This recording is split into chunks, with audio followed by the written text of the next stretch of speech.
Excellent racing action continues at Aqueduct throughout this entire meeting, and even though we've gone to the winter meeting, we've still got races on the turf, and a very, very interesting late pick 5 on Saturday's card, the best way to play all the action at Aqueduct. All the action at racetracks all over the country, all over the world is to play through NYRABets. If you're not a member, head on over to NYRABets.com, use the promo code MATCH200, and we will match with $200 your initial deposit.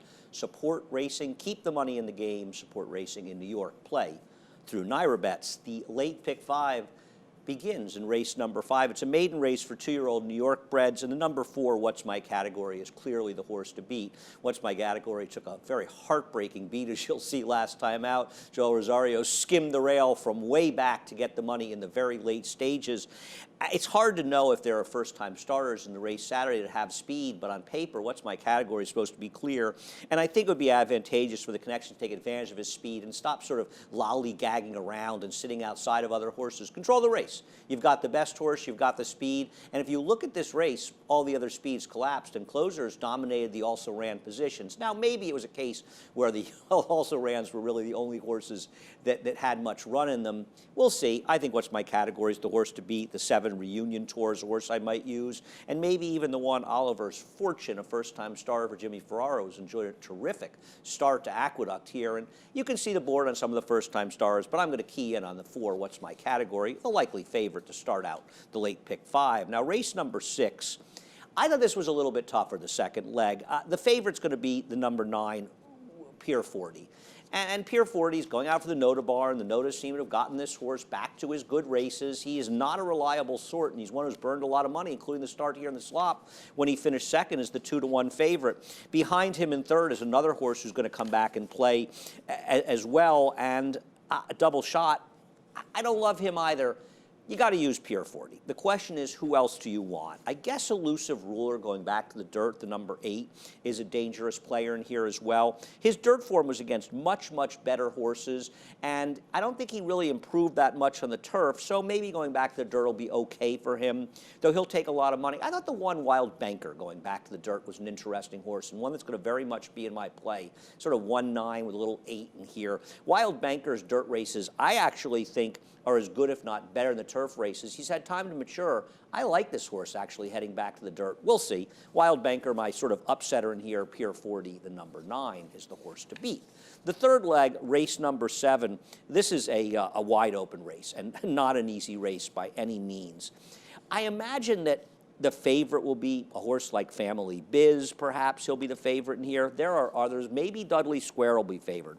Now, Dudley Square comes out of a race where he ran very, very well. As the other speeds fell apart, another situation, he was right in the front end the whole way, and he was only beaten ahead by Mischief Afoot, who had a very, very good trip in here. The horse, though, who had a dreadful trip, was the favorite, Our Last Buck. He was 6-5. He didn't break. He was 5 wide in the first turn, 4-5 wide on the second turn, and I actually don't think he ran that badly, and I believe that the 5 Our Last Buck will really appreciate the turn back to 1-turn mile.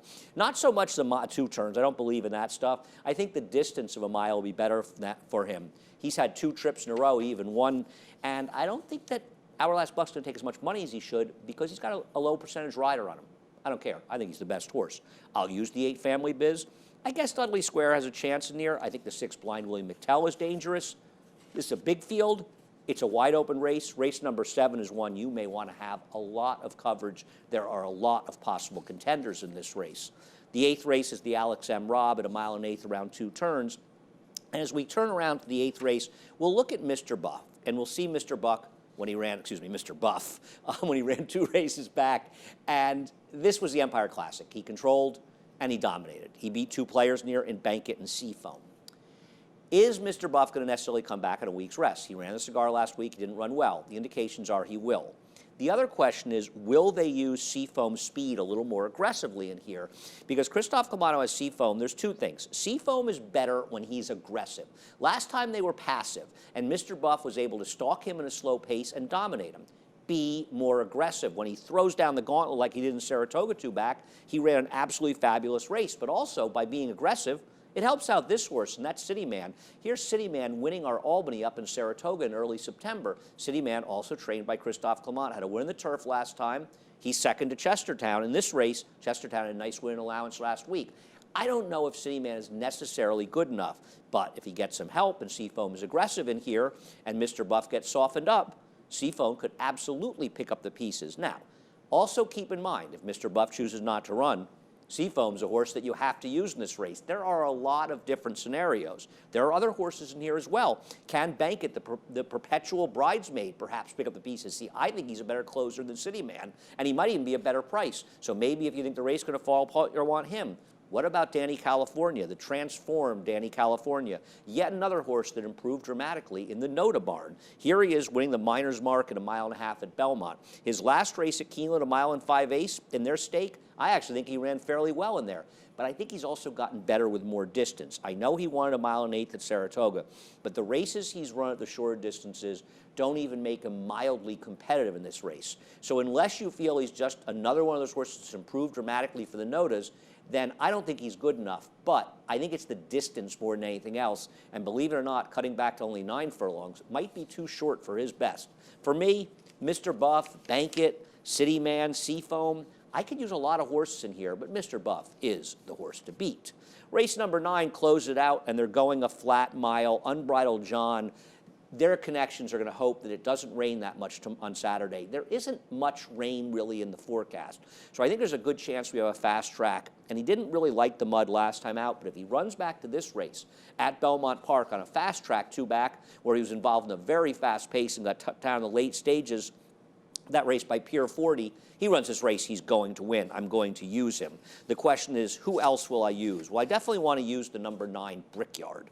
I know Eric Cancel is back aboard. Hopefully he learned from the last race. Be more aggressive, Eric. Keep this horse in the race. He was unaggressive last time. He consciously took him out of the running of the race, and it wasn't a strong field, but I actually think it cost him the race. So Brickyard is one I want to use in here as well. Maybe the 7 Z Finale getting back on the dirt, but the 2 Unbridled John and the 9 Brickyard look to be the main players to close out a wide-open, big field, late pick 5 here at Aqueduct on Saturday, and the best way to play that, and always to play all the action here, there, and everywhere, is through NYRA Bets.